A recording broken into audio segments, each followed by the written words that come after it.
Halo semuanya, selamat datang di channel Mita Coding. Di video kali ini kita akan bahas function example di C++. Mulai dari yang pertama, create and call a function, membuat dan memanggil sebuah function. Cara membuat function, kita letakkan di atasnya di sini, di atas main, biar kebaca untuk definisinya.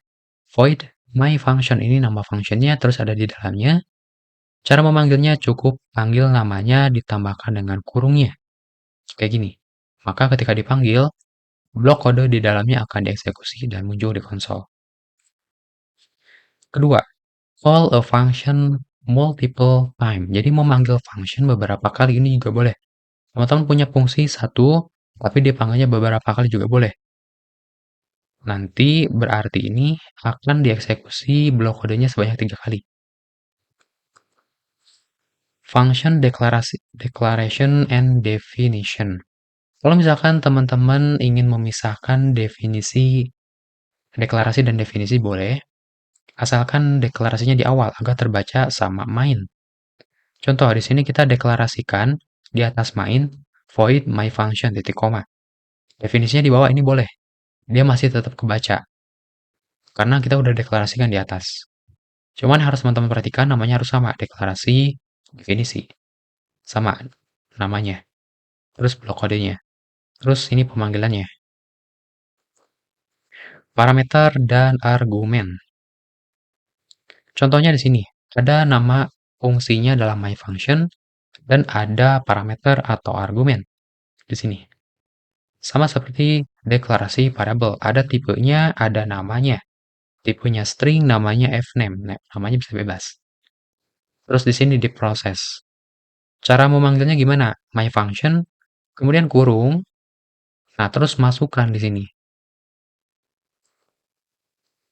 parameternya, yaitu bertipe nilainya adalah string, maka kita harus bungkus datanya menggunakan kutip. 2. Dan datanya adalah Liam, Jenny, Anja, dan muncul.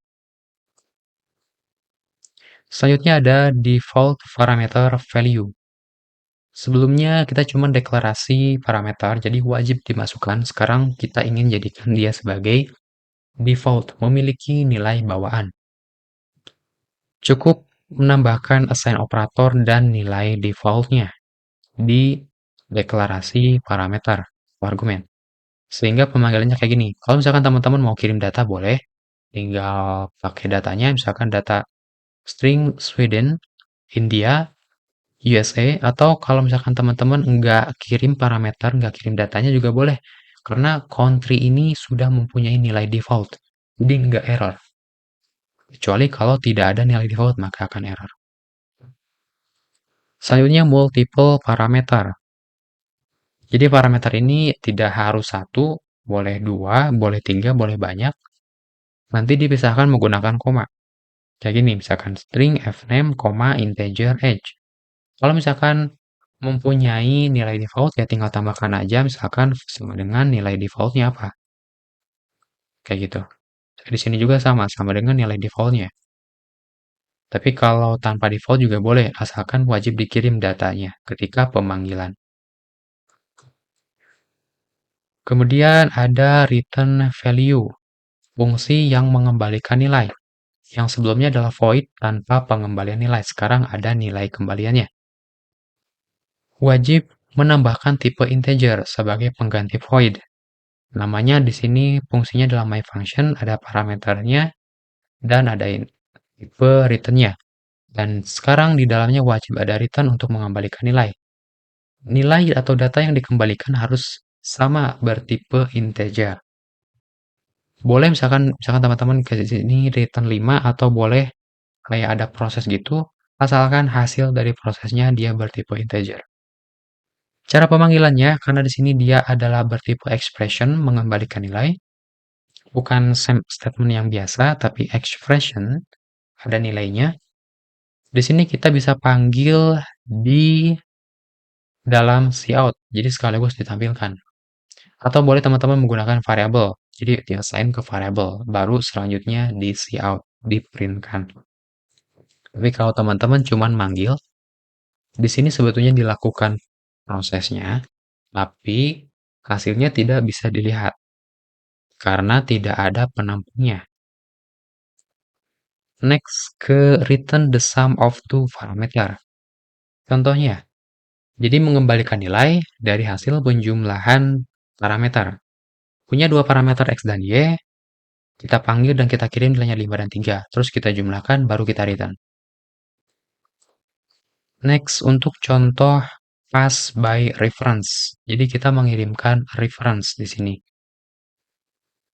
Jadi kita bisa modifikasi nilai variabel di main, tapi dikelola di dalam fungsi juga boleh di sini, tapi menggunakan parameter reference.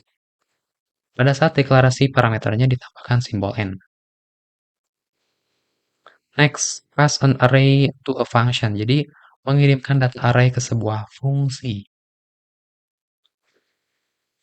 Pada fungsi myFunction, tipe parameternya adalah array di sini myNumber jumlahnya 5, kemudian di looping. Boleh di looping, boleh apa? Soalnya di dalam fungsinya ini bebas. Kemudian cara manggilnya myFunction dikirim myNumbers. Yang harus teman-teman perhatikan di sini harus cek and recheck detail kalau ada penggunaan array di jumlah datanya. Di sini myNumbers 5, di sini juga myNumbers 5. Next, function overloading. Ada dua fungsi di sini, namanya adalah plus function integer dan plus function double. Integer x, integer y, kemudian double x, double y. Kemudian dipanggil, di sini juga sama, ditampilkan.